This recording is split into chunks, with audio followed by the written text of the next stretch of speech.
नमस्कार दोस्तों, मैं विजय सैनी आप लोगों का हार्दिक स्वागत करता हूं। दोस्तों, एक मैं सीरियल डायरेक्ट कर रहा हूं जिसका नाम है अनंत कोटि ब्रह्मांड महानायक साईं बाबा। तो दोस्तों, साईं बाबा में जो महर्षापति का रोल कर रहे हैं उनसे आइए मिलते हैं, उनसे ढेर सारी बातें करते हैं। हेमल धारिया जी महर्षापति। बेस्ट पार्ट इनके बारे में ये है कि आप इनसे किसी के बारे में कोई बात करिए, इनको वो इंसान पसंद हो ना पसंद हो, लेकिन उससे कुछ ना कुछ सीख लेंगे। जो सबसे बढ़िया चीज़ है इनसे सीखने के लिए कि चाहे आपको कोई कैसा भी लगता हो, आपको वो पसंद हो ना पसंद हो, लेकिन आप उससे फिर भी कुछ ना कुछ सीख सकते हैं। That's what I learn from him. And plus he is such a jolly person. आप कितना उनसे बोल लो, मजाक कर लो, कभी बुरा मानने वाला पार्ट उनके पास है नहीं। नाना चौकदार, इसमें मेरा कैरेक्टर है नाना चौकदार, और हमारे महर्षापति जी जो बहुत ही अच्छा किरदार निभा रहे हैं।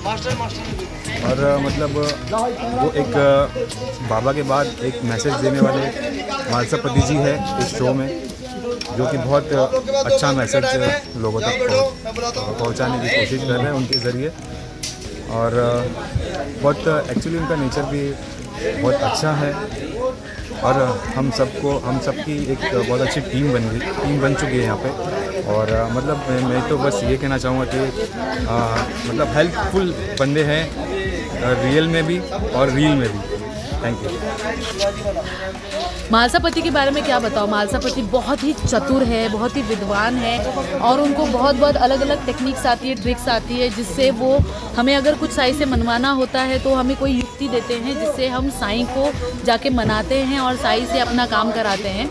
सो वो महर्षापति एक्चुअल में भी वैसे ही हैं। अगर हमें कुछ प्रॉब्लम होती है तो हम महर्षापति के पास जाते हैं और पूछते हैं। So is my very good friend and indeed a perfect महर्षा। सो हेमल जी जो महर्षापति बने हमारे शो में, बहुत ही ज़्यादा टैलेंटेड और बिहेवियर में बहुत हम्बल है, सॉफ्ट स्पोकन है, और उन्हें अपनी स्क्रिप्ट बहुत जल्दी याद हो जाती है। उनके बहुत बड़े डायलॉग्स होते हैं तो भी वो विदाउट फंबल किए बिना भी वो डायलॉग्स बोल लेते हैं। सो शायद वो सुन नहीं रहे हैं, लेकिन उनके साथ काम करने में बहुत मज़ा आता है। हम रील्स बनाते हैं पूरे दिन, फ्री टाइम में हम एक दूसरे से बहुत बातें शेयर करते हैं, तो बहुत मज़ा आता है उनके साथ काम करने के लिए। A very good person and a very humble person. Hemal ji जो अनंत कोटि साईं बाबा में महर्षापति जी बने हुए हैं, बहुत ही प्रतिभाशाली एक्टर हैं, और उनके साथ काम करके सच में बहुत मज़ा आ रहा है। और सबसे अच्छी बात है ये है कि वो सीरियल में जो है बहुत ही एक गंभीर भूमिका निभा रहे हैं, लेकिन असलियत में, असली ज़िंदगी में बहुत ही फन लविंग है, बहुत मजाकिया हैं, बहुत खाने पीने के शौकीन हैं, और शेर व शायरी भी करते हैं, गज़ल भी पढ़ते हैं, गाना भी गाते हैं। और कमाल की बात है कि उनको नृत्य का भी बहुत शौक़ है। तो हमारा जब खाली वक्त होता है तो हमारे सर डायरेक्टर साहब हैं, तो वो जो कुछ नृत्य जो लड़कियों वाली वो करते हैं, उनका तो मैं दीवाना हूँ। और उनके साथ काम करके जो उनकी जो टाइमिंग है वो बहुत ही कमाल है। एक बेहतरीन को एक्टर है, और मेरा ये सौभाग्य है कि उनके साथ मैंने काम किया है, बहुत कुछ सीखा है। उनका टेम्परामेंट कितना कूल है, उनका बात करने का अंदाज़, उनका ठहराव, उनकी मीठी मुस्कान, सर ये सारी चीज़ें जो हैं बहुत कम लोगों में मिलती हैं और इनके पास है। और इसीलिए कि बेहतरीन उम्दा एक कलाकार हैं, जो मतलब हम सबों को इनसे सीखने का जो एक सिलसिला है वो है अभी तक और आगे भी चलता है। हेमल जी, लव यू सर। हम सब आप पर बहुत ही फ़ख्र महसूस करते हैं, प्राउड फील करते हैं, गर्व महसूस करते हैं सर। आपके साथ काम करना किसी सौभाग्य से कम नहीं। नमस्कार, कैसे हैं? अच्छा हूँ दोस्तों, ये बहुत ही अच्छे एक्टर हैं और जब स्क्रीन पर आते हैं तो धमाल मचाते हैं। तो आइए उनसे उनके बारे में पूछते हैं। तो सबसे पहले आप बताइए कि आपको ये रोल कैसे और कब मिला? ये मैंने संजीव कोल्टे जी के साथ लास्ट ईयर एक सीरियल की थी, तो उनको मेरा काम बहुत अच्छा लगा था, मुझे भी बहुत अच्छा लगा था। तो उन्होंने मुझे विकास कपूर जी के सामने रिकमेंड किया है इस रोल के लिए, और मैं उनका बहुत बहुत धन्यवाद करना चाहता हूँ, क्योंकि उन्होंने मुझ में महर्षापति देखा। क्योंकि ये मेरे बहुत ही अच्छे घने बाल हैं, मूछें नहीं थी, तो उन्होंने कैसे मुझ में महर्षापति देखा मैं आज तक सोच रहा हूँ, और विकास जी ने देख के अप्रूव कर लिया। तो दोनों की विज़न, तो आई सैल्यूट देम और I am thankful to them. आप अपना नाम बताइए हमारे दर्शकों को। मेरा नाम हेमल धारिया है। हेमल का क्या मतलब होता है? हेम यानी कि सोना, तो सोने जैसा मैं। अच्छा, क्या बात है, सोने जैसा। तो अपने बचपन के बारे में कुछ बताइए कि कहाँ आपका जन्म हुआ और इस इंडस्ट्री में कैसे आप आए? मैं यहीं पला बड़ा हूँ।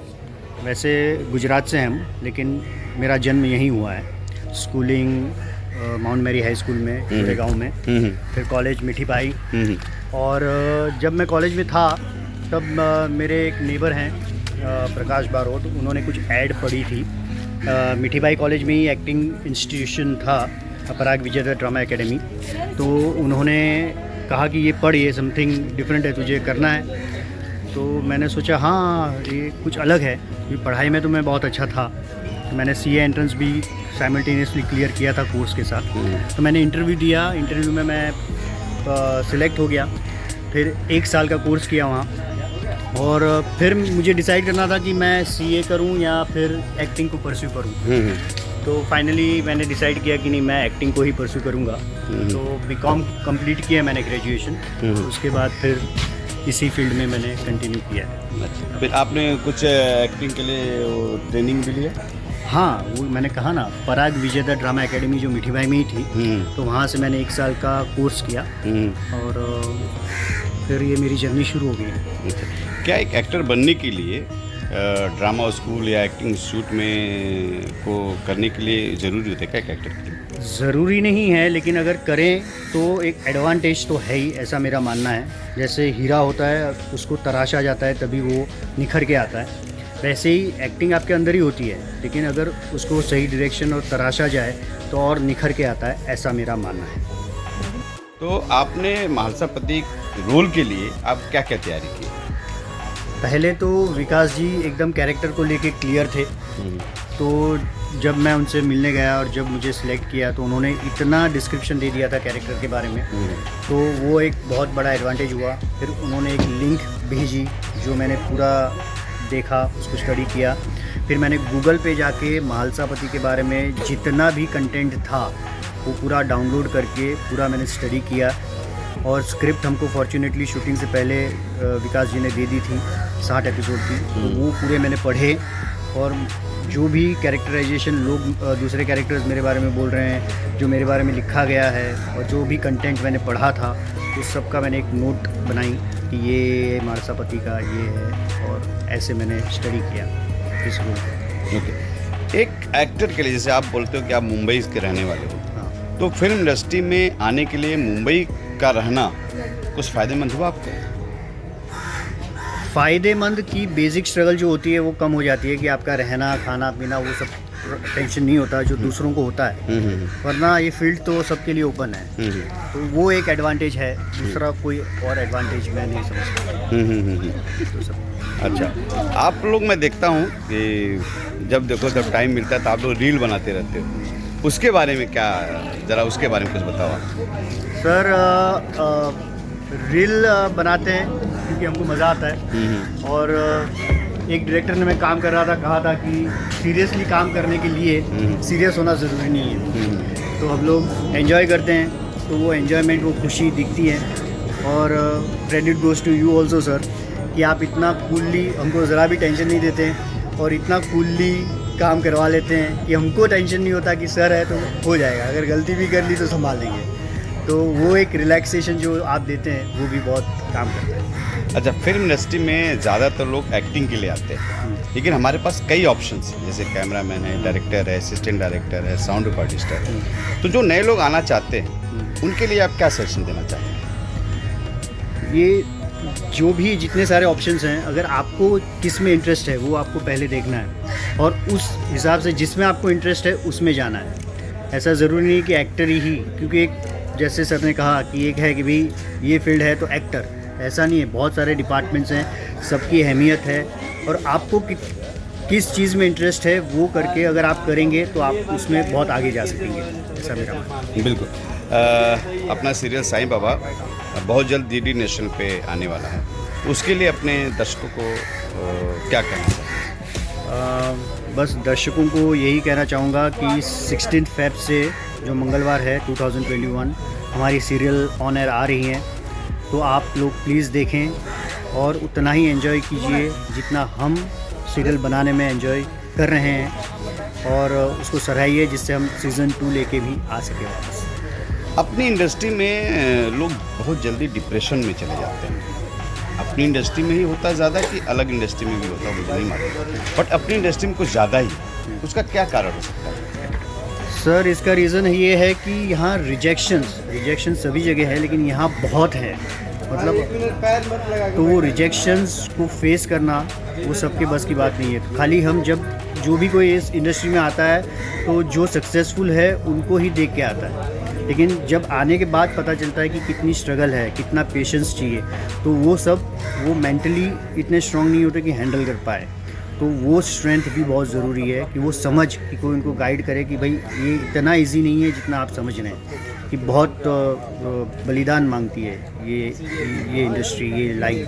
तो उतनी पेशेंस और वो होना चाहिए आप में, तभी जाके आप सर्वाइव कर सकते हैं। तो ये नहीं होता है, इसीलिए लोग गिव अप करके ये सब डिप्रेशन में आ जाते हैं। आज मैं एक डायरेक्टर पॉइंट ऑफ व्यू से देखता हूँ कि आज बहुत आर्टिस्ट ऐसे हैं जो अपने काम पे ज़्यादा महत्व नहीं देते। जैसे मैंने डायलॉग बोलो तो लोग डायलॉग भी याद नहीं करते, सीन की तैयारी करके नहीं आते। उनको आप क्या सजेशन देना चाहिए? मैं ये कहूँगा कि ये काम है, कोई भी काम किसी भी फील्ड में हो, लेकिन ये जो है तो ये आपका काम है, तो आपको सिंसियरली करना चाहिए, जिससे सबकी नज़र होती है। आप सेट पे होते हैं तो सबकी निगाहें क्या आप क्या कर रहे हैं, कैसा काम कर रहे हैं, सबका होता है, और आपका ये काम है जिसके लिए आपको पे किया जाता है। तो आपको सिंसियरली करना चाहिए, आपको डायलॉग याद करने चाहिए, सिंसियरली काम करना चाहिए, जिससे सबका टाइम बचे, कि डायरेक्टर का टाइम बचे, को आर्टिस्ट का टाइम बचे, सबका टाइम बचे। और मेन तो अपना है, अपना कॉन्शियस होना चाहिए कि भाई मुझे जिस काम के लिए मुझे हायर किया गया है, मैं वो काम सिंसियरली करूँ, अपना 100% देके। हमारे इंडस्ट्री में ऑडिशन का बड़ा महत्व है, आप उसको कितना महत्वपूर्ण मानते हैं? और ऑडिशन के नाम पे बहुत फ्रॉड भी होता है, उसके बारे में कुछ हमारे दर्शकों को बताएं। ऑडिशन ऐसे देखा जाए तो आज पूरा चेंज हो गया है माहौल। पहले हम पर्सनली जाते थे, आजकल फ़ोन पे। ऑडिशन ज़रूरी है, जिससे एक क्लैरिटी आएगी कि भाई आप कैसे दिख रहे हैं, कैसा कर सकेंगे, तो एक प्लस पॉइंट तो है ही। और आसान आज की डेट में इसलिए हो गया कि आपको वहाँ ऑडिशन जाने की ज़रूरत नहीं है, फ़ोन पे ऑडिशन करके भेज दें, जिससे सामने वाले को क्लैरिटी आए। लेकिन हर सिक्के के दो पहलू होते हैं, तो कुछ फ्रॉड्स भी होते हैं कि ऑडिशन के नाम पे सब कर रहे होते हैं, कमाई ये वो, तो इसमें कुछ हम कर नहीं सकते। लेकिन ऑडिशन अगर कर रहे हैं तो अच्छा है कि भाई आपको एज एन एक्टर की आपको पहले से उनकी क्लैरिटी है कि भाई आप इस रोल के लिए फ़िट है, तो वैसे चूज़ करके ही लिया गया है, तो एक चीज़ आसान हो जाती है दोनों के लिए। बिल्कुल बिल्कुल। हमारा इतना लंबा लॉकडाउन चला, कई महीनों तक हम लोग इंडस्ट्री के लोग बैठे भी, बहुत लोग परेशान भी हुए, और कितने लोगों ने आत्महत्याएं भी की। उनके लिए आप क्या मैसेज देना चाहोगे? इसमें their soul rest in peace, लेकिन ये नहीं करना चाहिए किसी को भी, क्योंकि वक्त हमेशा बदलता है, सेम नहीं रहता है। तो आपको अपने वक्त के लिए इंतज़ार करना है और साइमल्टेनियसली चलते रहना है, यही ज़िंदगी है। ये आत्महत्या सोल्यूशन नहीं है। तो मैं सबसे रिक्वेस्ट करूँगा कि ये स्टेप आप कभी सोचे नहीं और लाइफ में कभी ले नहीं। और इस फील्ड में आए हैं तो पेशेंस ज़रूरी है, टाइम लगेगा, लक होगा तो नहीं जल्दी मिल जाएगा, लेकिन टाइम तो लगेगा। और काम आने के बाद भी ऐसे समय आएगा जब बीच में आपके पास काम नहीं है, तो वो आपको माइंड सेट रख के इस फील्ड में आना चाहिए। और आ ही गए हैं तो अभी उस माइंडसेट को के साथ ही चलना चाहिए, और ये स्टेप लाइफ में कभी नहीं लेना चाहिए। अगर आप 100% दे रहे हैं अपने काम के लिए, तो ऊपर वाला देख रहा है, आज नहीं तो कल आपको मौका मिलेगा ही मिलेगा, ऐसा नहीं। आपका पहला काम कौन सा था? पहला मेरा मैंने डॉक्यूमेंट्री की थी, वो 10-12 दिन की अहमदाबाद जाके, वो मेरा पहला कैमरे के सामने काम था। लेकिन फर्स्ट कमर्शियल प्रोजेक्ट जो मेरा था वो शक्तिमान सीरियल, जो मेरे गुरु जहाँ से मैंने कोर्स किया था, दिनकर जानी जी, उन्होंने मुझे शक्तिमान सीरियल में लिया। शक्तिमान तो बहुत हिट सीरियल था, हम लोग तब देखते भी थे, तो उसके बारे में कुछ बताओ, शक्तिमान का एक्सपीरियंस और क्या रोल कर रहे थे आप? शक्तिमान का मेरा बहुत ही बढ़िया एक्सपीरियंस रहा। 7 साल मैंने काम किया उसमें, नियरली 350 एपिसोड्स की उसमें, और बहुत ही बढ़िया एक्सपीरियंस कि मुकेश जी के इतने सारे फ्रेंड्स थे, सभी फिल्म इंडस्ट्री और सीरियल से जुड़े हुए, तो इतना मतलब सीरियल जैसा लग ही नहीं रहा था। मतलब ऐसा लग रहा था जैसे हम कोई फिल्म शूट कर रहे हैं। और ग्रेस ऑफ गॉड इतनी हिट सीरियल होगी, आज भी फ़ैन फॉलोइंग है, आज भी फैंस पोर्ट्रेट बना के और वो सब भेजते रहते हैं और ये सीन्स भेजते रहते हैं कि भाई ये सीन है, ये वर्किंग स्टिल्स हैं। उस तो बहुत अच्छा लगता है कि आज की डेट में भी उतना क्रेज़ है। मैं एक किस्सा कहना चाहूँगा। मैं नासिक गया था और वहाँ मंदिर में था, त्र्यंबकेश्वर ही है ना, त्र्यंबकेश्वर गया था। तो वहाँ लाइन में खड़ा था, तो वहाँ एक फ़ैन ऐसे ही देख के, हेमल, अभी भी उसको नाम याद था, तो शक्तिमान में आ रहे थे ना, मैंने बोला हाँ, तो वही फ़ोटो खींचने लग गया। और जब मैं तो पीछे था, वो मेरे आगे था, तो वेट किया और पूरी फैमिली के साथ जैसे मैं बाहर निकला, वो पूरी बहुत बड़ी फैमिली थी, तो वेट कर रहे थे कि मैं आऊँ और उनके साथ स्नैप खिंचवाऊँ। तो बहुत अच्छा लगता है कि आज भी एक अच्छा काम जो किया हुआ है। शक्तिमान एक फैमिली ड्रामा देखा जाए, फैमिली ड्रामा, और उसमें मैजिक और चमत्कार होते थे।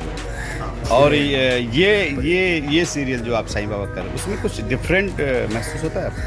हाँ, वो सुपर हीरो की फिल्म थी। ये भी अपने आप में एक सुपर हीरो ही हैं जो साईं बाबा जी हैं, लेकिन दोनों अलग हैं और बहुत ही मतलब डिफरेंट एस्पेक्ट है और बहुत ही मज़ा आ रहा है। इसकी भाषा अलग है, उसकी भाषा अलग थी, क्योंकि वो मैं ऑफिस स्टाफ में काम कर रहा था, जो पत्रकार के ऑफिस है, तो normal day to day language वैसी थी। यहाँ की लैंग्वेज अलग है, पूरा कैरेक्टर अलग है। और एक एक्टर का होता ना कि मुझे ये रोल करना है, या कोई रोल, कोई फिल्म या कोई सीरियल आपने देखा कि यार मुझे तो ये रोल अगर मुझे मिलता तो बहुत अच्छा लगता। कुछ ऐसी इच्छाएं हैं आपको फ्यूचर में काम करने का? नहीं, वैसी नहीं है ऐसी कोई, मतलब जो भी आएगा, जैसे ये मालसापति आया तो बहुत ही अच्छा, जो भी इंटरेस्टिंग लगे, ऐसा नहीं कि यही मुझे करना है, लेकिन अच्छा करना है। जो भी आए लाइफ में, इतना वेट हो कैरेक्टर का और अच्छा काम करना है अच्छे लोगों के साथ, यही। नहीं, बिल्कुल। मैं चूँकि ये शो डायरेक्ट कर रहा हूँ तो मैं देखता हूँ कि आपको जब सीन मिलता है आप उसमें बहुत तल्लीन हो जाते हो और बड़ी मेहनत से आप काम करते हो। लेकिन आजकल की इंडस्ट्री में बहुत लोग बहुत कुछ जल्दी पा जाना चाहते हैं। चाहे देखा जाए तो नए लोगों को कि वो जल्दी से चाहते हैं कि हम एक इंडस्ट्री में आए और फटाफट एक मुकाम पा लें, हासिल कर लें, और इंडस्ट्री सबको सब कुछ देती भी, नो डाउट। बट कुछ लोग हैं कि बिना मेहनत किए ही सब कुछ पा जाना चाहते हैं। उस पर आप क्या बोलोगे? ये एटीट्यूड, मेहनत तो आप किसी भी फील्ड में है, करनी ही पड़ेगी और आपको सिंसियर रहना ही पड़ेगा, ऐसा मेरा मानना है। हाँ, हो सके कि वो पैकेट जो है आपके नज़दीक है, अभी है, मतलब जो सक्सेस अभी मिलेगी या बाद में मिलेगी, वो हमारे हाथ में नहीं है। हमारे हाथ में सिर्फ कर्म करना है। तो 100% कर्म करना तो ज़रूरी है। मेहनत नहीं है तो ऐसे बैठे बैठे आ भी गया बाई चांस लक से, तो वो टिकेगा नहीं। सो मेहनत तो ज़रूरी है ही। बिल्कुल। अंत में अपने दर्शकों को कुछ कहना चाहेंगे? बस, हमारी सीरियल आ रही है 16 फेब को 2021 next month, so Monday to Friday. So आप लोग प्लीज़ देखें और एंजॉय कीजिए, सराहें, जैसे हम लोग यहाँ एंजॉय कर रहे हैं वैसे ही, और हम उम्मीद करते हैं कि आपको पसंद आए। थैंक यू दोस्तों।